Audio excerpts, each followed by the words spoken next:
e Vasio e Fiafi. E tu che fai una male in noi, io ho fuoco come io qui. Ma ho fuamato, ma ho kawan, pikoman.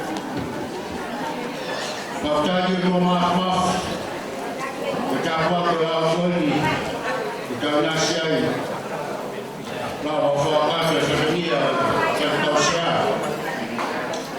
Kalau maje holon yang mawafakan sa kanya na family.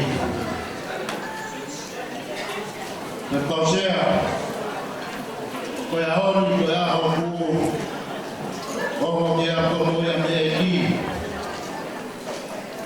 Koe mea mai kaka o paluki o aveka le whanau mai e lau pau le kaili le tohonga le ama whalot a koe hon o le mai le whaia whamaroa manu Malo mau totoan kalau dia whanau ni o au e kia hoi.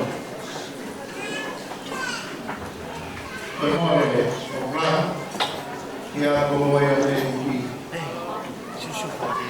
Te bukai ki hama ki a whatoria. Nā ke hoko koe whaihiwa. Sina apuna Pulau Lepuna Ngai Kali Isasi Pakai mari di baca pun Pelahon Waktu wafat kekoe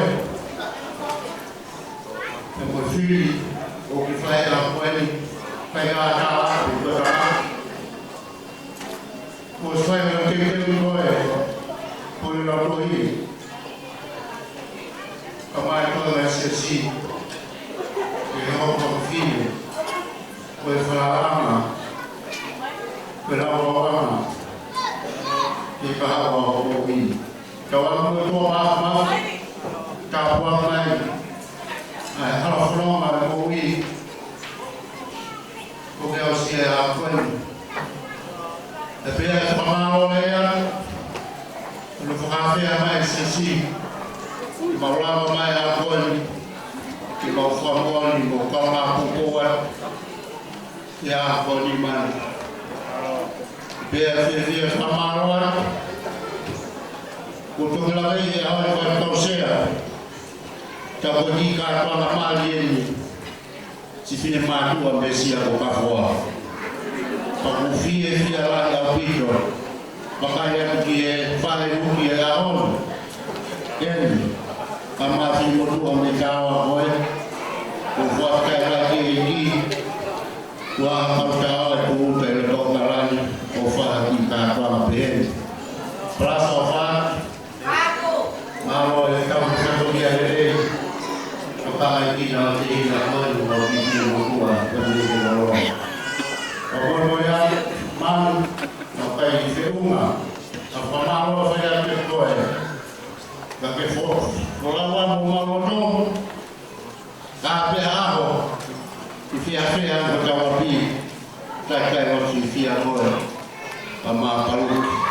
Kalau kita kalau tidak mau yang lagi, kemudian saya kau ifia flaus, mama dia koe, dia malah berketawa.